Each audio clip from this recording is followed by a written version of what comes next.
Olá, pessoal. Meu nome é Carla Monsures e eu tô aqui para falar com vocês sobre livros, né? É um desabafo, porque eu gosto de conversar sobre livros e descobri que poucos dos amigos que eu tenho gostam de ler. Eu fiquei um pouco chocada com isso,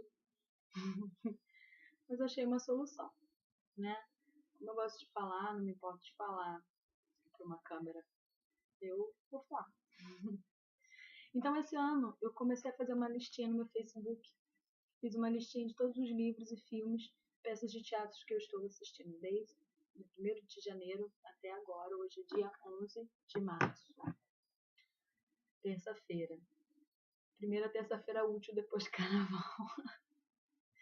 Então, eu estou aqui com as minhas atividades culturais. Vou começar pelo último livro que eu li. O livro que eu li depois do carnaval, né? Foi Cidade de Papel, do John Green. Isso, mesmo autor da Culpa das Estrelas. Eu já li a Culpa das Estrelas também e vou falar da Culpa das Estrelas mais tarde. Cidade de Papel. Eu vou falar primeiro Cidade de Papel ou da minha opinião do John Green? Minha opinião do John Green, para que entendam os dois livros quando eu falar da Culpa das Estrelas. O John Green, para mim, é um autor teen. Eu acho que ele deve vestir essa camisa porque eu não pesquisei sobre ele, eu não sei quem ele é. Mas ele é um autor teen. Os adolescentes dele, os personagens dele são sempre adolescentes com conflitos, como se adolescente não tivesse conflito. São todos adolescentes conflituosos e adolescentes. Por isso que eu considero ele teen. Eu não tenho paciência pra teen, sabe? Eu já passei da idade de teen. Mas enfim, esse livro é bacana. A forma dele escrever é suave, é tranquila, dá pra. A leitura flui bem, você consegue ler tranquilo, ler à vontade, sem grandes dificuldades de entender. A história desse livro é a seguinte: é a história de um rapazinho que está terminando o ensino médio, que está prestes a se formar, próximo da sua formatura, e uma amiga dele desaparece há poucos dias da formatura. Ela também vai se formar. 20 dias da formatura ela desaparece. A família não se importa, porque não é a primeira vez que ela foge de casa, mas ele fica extremamente preocupado porque ele gosta dela. E ele começa a descobrir pistas que ela deixou para ele. E através dessas pistas, ele vai atrás dela. Só que ele demora muito para encontrar ela. Sabe, muitos dias, tipo 20 e tantos dias, quase um mês para achar ela. Mas ele acha. A preocupação dele se ela está viva ou está morta, parará. O que acontece durante essa busca enorme, longa, é o seguinte: começa um conflito de se autoconhecer. Por quê? Porque ele começa a conhecer ela mais intimamente. Ver quem é realmente a Margot, que é a menina desaparecida. Quem é a verdadeira Margot? Porque até então ele conhecia tudo aquilo que ela passava. Ou seja, ela tinha um personagem. Ela fazia para as pessoas que era uma pessoa e seu interno era o outro. Como acredito que 80% da população humana. Os outros 20% provavelmente são monges, padres e freiras de pessoas sacras que não pintam personagens para a sociedade. Né? Eles são o que eles querem ser e ponto final. Agora, o resto da sociedade comum, todo mundo é um personagem. São personagens na escola, na faculdade, no trabalho, em casa. São personagens. Quando você está preso, fechado num quarto com você mesmo, você é você. Então esse conflito começa a aparecer, porque ele vai começando a conhecer a verdadeira Margot. Ele fica surpreso com as coisas que ele vai descobrindo dela. Né? Tipo assim, tipos de música que ela ouve, que ele jamais imaginaria que aquele tipo de pessoa ouviria aquele tipo de música. Entende?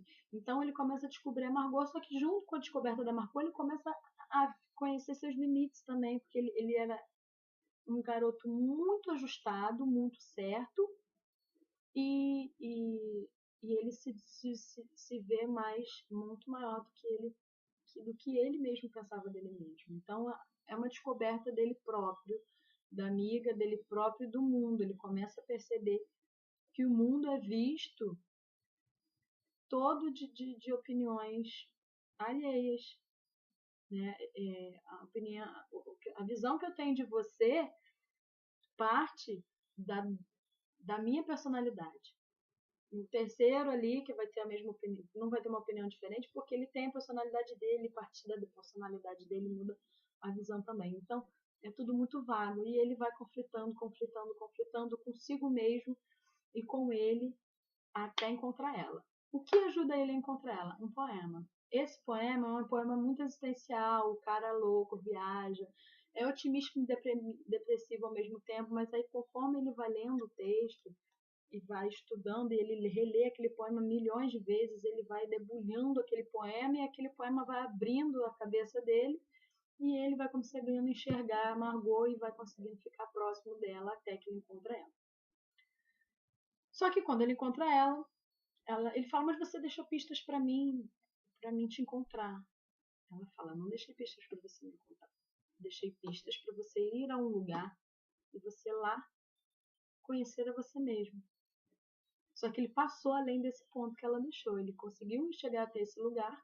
Ele passa a maior parte nesse lugar no livro. Mas ele vai além, porque ele quer encontrá-la, porque ele acha que ela está morta. Beleza. Tem todos os conflitos.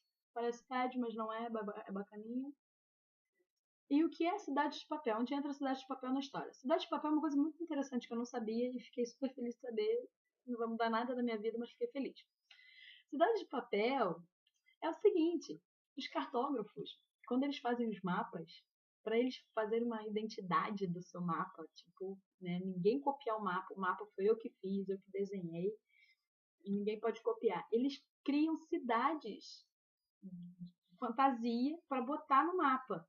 Então, quando eles pegam o mapa, eles veem lá e tal, eles veem que aquela cidade está ali, sabe que aquele mapa foi ele quem fez. E se alguém copiou, ele sabe que aquilo ali é uma cópia porque ele fez aquele mapa ali. Então copiaram o mapa que tem aquela cidadezinha que não existe em lugar nenhum, não existe no planeta.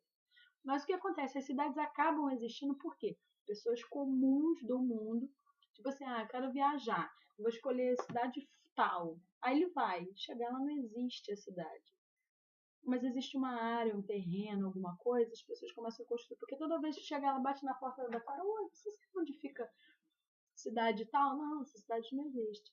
Então as pessoas começam a ir e acaba que existe alguma coisa. Então ela encontra um prédio construído numa cidade de papel. O único prédio da cidade, não existe mais nada nessa cidade. E esse prédio fica numa esquina. E ela fica esses 20 dias lá, refletindo na vida. A louca.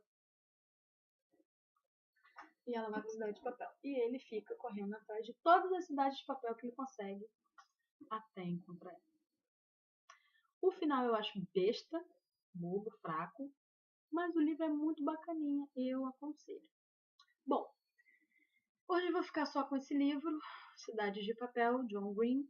É um bom livro, recomendo, não com entusiasmo, porque não é o tipo de literatura que eu gosto muito, mas é um bom livro. Então, eu espero que tenham gostado do meu vídeo. Se gostaram, curtam. E um beijo